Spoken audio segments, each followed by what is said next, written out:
reaksi abang pada waktu itu melihat Pak Jokowi gitu mengajukan diri mau maju ke DKI, Gubernur DKI itu gimana bang? Wah, saya ini jujur ya. Ya. Saya lihat dia dari jauh itu, wah, pakai jas hitam. Saya ingat dulu pakai jas hitam, dasi merah besar gitu. Mas Jokowi masih cungkring betul, masih kurus betul. Jadi saya, ini pakai jasnya kebesaran, dasnya kebesaran. Wah, saya bilang, gawat nih kita ngelawan Pukin, bagaimana caranya ini?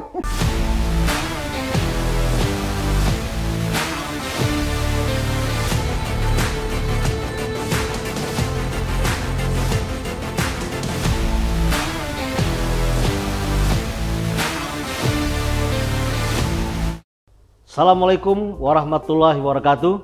Selamat siang dan salam sejahtera bagi teman-teman semua yang menyaksikan acara kita hari ini.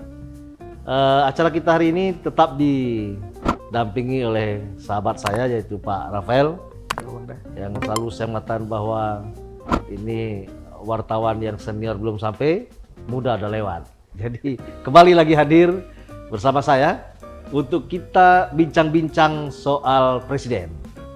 Ya, kalau kemarin kita bicara tentang partai politik, hari ini kita bicara tentang bagaimana caranya seseorang bisa mencalonkan diri menjadi presiden, tentu melewati partai politik, dan apa proses yang harus dilalui untuk bisa menjadi seorang calon presiden. Kira-kira begitu. Selamat siang. Selamat siang Abang Dah. Bang Rafael. Selamat siang. Apalagi yang kita mesti bahas dan mesti perdalam. Kita kulik Abang Dah, kita ya. kulik.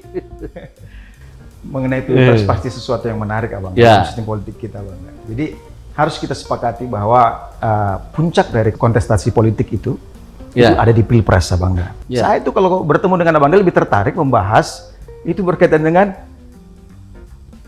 pencapresan di masa lalu. Oh, iya. Khususnya Pak Jokowi. Karena Abang Dah ini kan pelaku sejarah. Iya. Salah satu pelaku sejarah gitu yang turut mengantarkan Pak Jokowi hingga saat ini menjadi presiden kita. Seperti itu Abang Dah. Tapi secara histori Abang Dah mulai hubungan dengan Pak Jokowi itu dimulai sejak kapan sih Abang Dah? Oh, gini.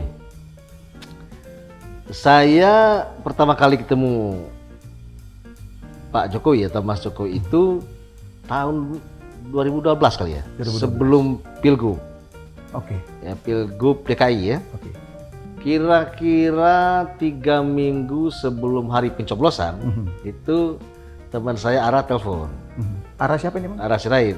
Oke. Ya, PDIP. Marwar Sirait. Ya, saat itu dia anggota DPR. Dia telepon saya dan saat itu saya ketua umum Partai Nasdem. Oke. Dia telepon ngomong bahwa ada Pak Jokowi teman dia dari Wali Kota Solo yang merupakan salah satu calon gubernur itu mau ketemu, mau diskusi lah apapun namanya gitu. Terus saya bilang saya masih di luar kota nih, ini bro saya bilang. Kapan balik bro? Saya bilang mungkin 2-3 hari lagi saya dari Jakarta. Oke, nanti kita katakan untuk ketemu. Nah, kata-katakan itu nggak ada waktu yang pas lah ketemu. Ya, mereka juga sibuk, saya juga sibuk, dan 1 hari sebelum hari pemilihan itu telepon lagi. Bro, kita ketemu lah, ini kan udah besok pemilihan. Itu kesannya urgent sekali pengen ketemu sama Abang Dah. Saya bilang oke lah kalau gitu, bisa nggak sore ini? Cuma saya kontak. Nah, bisa, oke kita ketemu di Kempinski. Oke. Ya. Tapi sebelum ke Kempinski ya Bang, kenapa harus ketemu sama Abang Dah? Nah, itu saya nggak tahu. Kenapa? Padahal partainya kan belum masih baru. Belum punya anggota DPR dan sebagainya. Tapi setelah bertemu itu Pak Jokowi ngomong bahwa 70% pemilih Partai Nasdem di DKI itu akan memilih Pak Jokowi karena menginginkan adanya perubahan di Jakarta. Jadi saya percaya Jakarta itu survei. Ya. Nah, akhirnya ketemu dan kita ketemu sekitar pukul 6:30 jam 7 sore lah. Ketemu dan yang bersama saya itu ada waktu itu sekjennya Rafiq ya. Yang sekarang sekjen Perindo. Kemudian ada Arya Sinulinga yang hari ini adalah jubirnya BUMN, Menek BUMN. Kemudian ada Jeffrey Giovanni, ketua Dewan pertimbangan pembina partai PSI. Dan ada siapa satu lagi saya lupa, mungkin Charles mungkin ya. Sekarang ketua DPD Kita terima berempat dan kemudian bincang-bincang Pak Jokowi menyampaikan itu. Nah kemudian menyampaikan apa? Menyampaikan bahwa survei itu 70% pemilih Nasdem akan datang itu akan memilih Pak Jokowi. Nah kemudian meminta dukungan Nasdem untuk putaran kedua, ya, karena survei itu mengatakan bahwa yang masuk putaran kedua itu Foke sama Mas Jokowi. Saya bilang pasti kita dukung. Kalau misalnya masuk putaran kedua, pasti masuk putaran kedua. Kan surveinya itu hampir semua lembaga survei. Rata-rata Foke itu di 42%, kemudian Mas Jokowi-nya di 32% kalau saya nggak salah ya. 32 atau 34, ini 32. Mas Jokowi harus jawab, wah salah surveinya itu. Saya karena Pak Jokowi bilang itu salah. Saya kaget loh. Ini apa Mas Jokowi ini nggak bisa baca survei atau yang salah? Yang benar berapa Mas? Saya yang 42, Foke 32. Besok lihat aja hasilnya katanya. Dan besoknya tapi sebelum besoknya si Mas Jokowi bilang itu Mas Jokowi itu pernah mencalon gubernur Bengkulu dan wakil gubernur. Posisi saya wakil gubernur itu. Masuk putaran kedua karena 2005 itu adalah pilgub pertama secara langsung. Ya masuk ada putaran kedua itu cuma 2 provinsi aja. Satu namanya Kaltim, 2 namanya Bengkulu. Kaltim Awang Paruk calon. Nah kemudian gimana sarannya Mas Dio kalau putaran kedua masuk? Saya bilang kampanye nggak bisa, karena nggak ada lagi kampanye. Yang ada adalah bagaimana caranya Mas Jokowi keliling bertemu dengan tim-tim sukses ini untuk kemudian mengkonsolidasikan dalam waktu sekian bulan. Dan kalau bisa teleponin semua itu calon-calon gubernur itu. Siapapun yang masuk putaran kedua kita dukung. Toh Mas Jokowi pasti masuk putaran kedua. Oh gitu ya, oke, saya lakukan. Besoknya kata Mas Jokowi, lihat aja hasilnya gimana. Ternyata hasilnya 42%.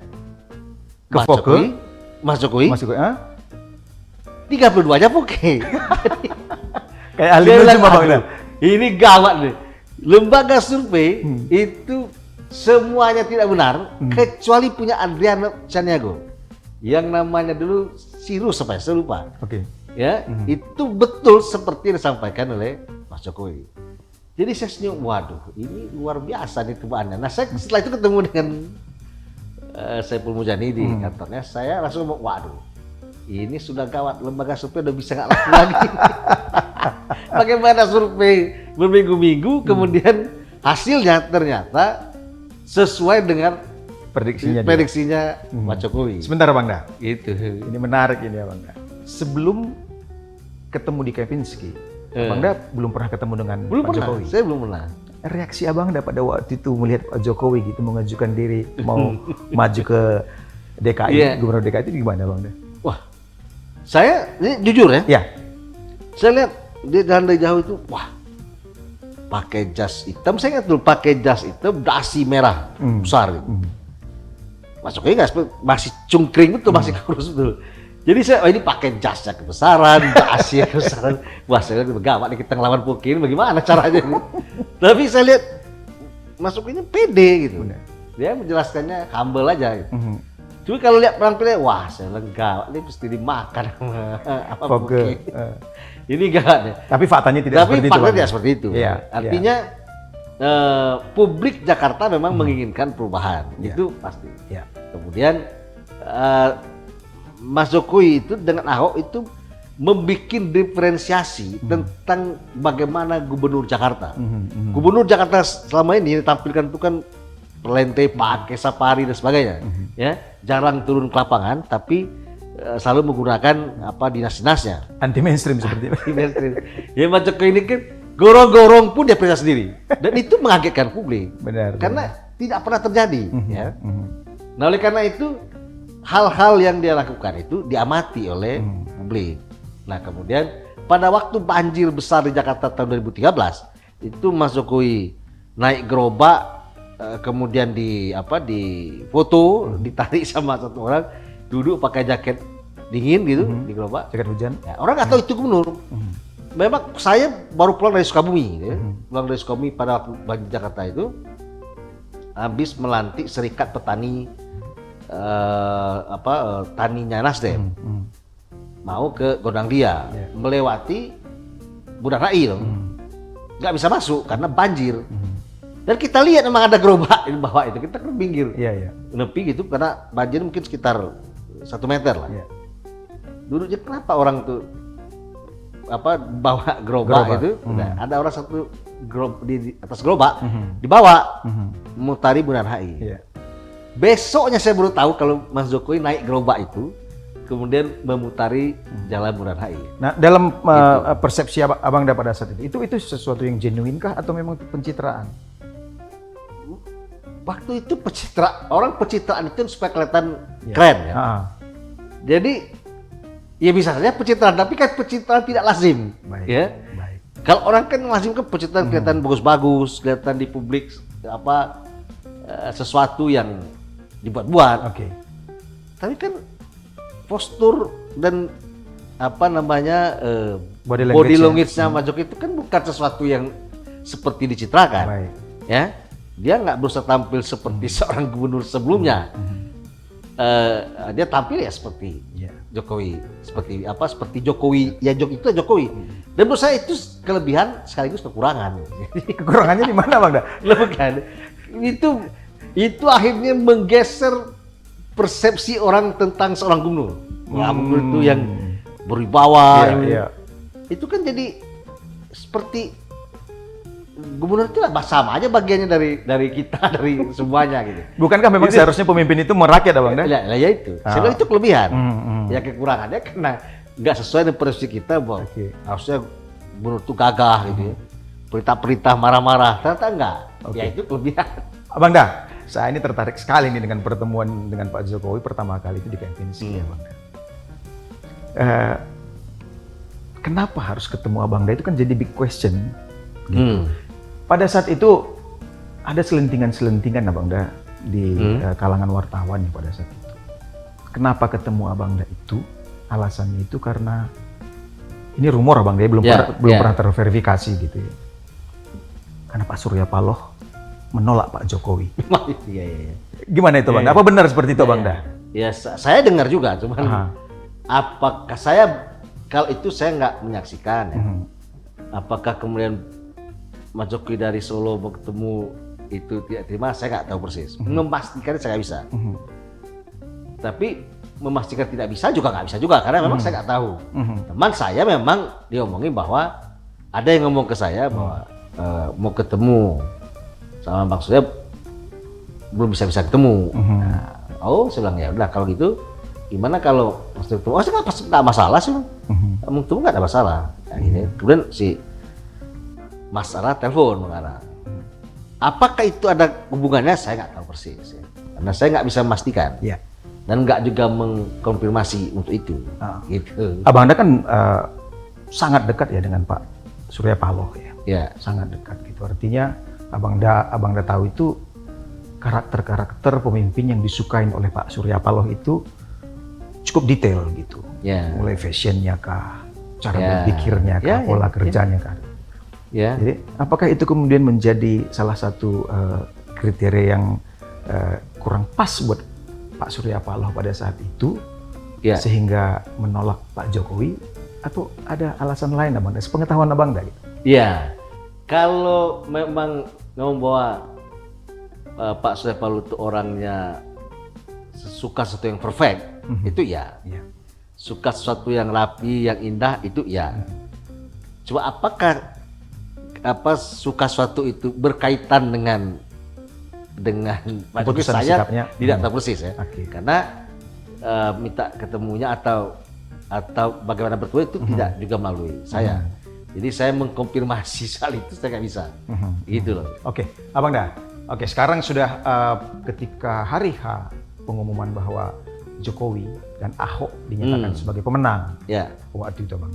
Saya ingin tahu Abang, bagaimana sih sebenarnya komunikasi politik antara parpol-parpol pengusungnya pada saat itu. kan tidak terjadi begitu saja Bang Da. Pasti terjadi mesin politik yang seperti apa dan sebagainya, gambarannya itu kan detail itu Abang Da sebagai pelaku sejarah itu kan tahu persis ya Bang Da. Apa yang dilakukan untuk menaikkan Jokowi pada saat itu sehingga prediksi Pak Jokowi itu yang dia salah itu kemudian berbalik arah kemudian pada dirinya seperti itu. Maksudnya untuk jadi calon presiden ya? Bukan Abang Da, masih di tingkat gubernur. Ya gini, sepengetahuan saya bahwa Mas Jokowi itu mendapatkan porsi pemberitaan dari Metro luar biasa. Metro TV. Metro TV. Itu hampir setiap hari. Itu apapun yang dilakukan. Hanya memutasi kepala dinas perhubungan misalnya ya. Atau mengecek gorong-gorong atau apapun itu di blow up di Metro TV itu pagi siang sore itu luar biasa selama setahun. Artinya pemberitaan di Metro TV itu sebenarnya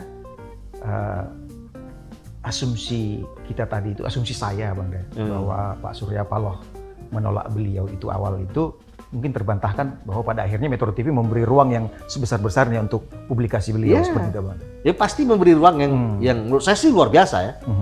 Jadi kalau misalnya saya di ruang tengah atau di kantor, itu kan kita pasti menonton berita-berita pada saat jam-jam kita sambil makan siang.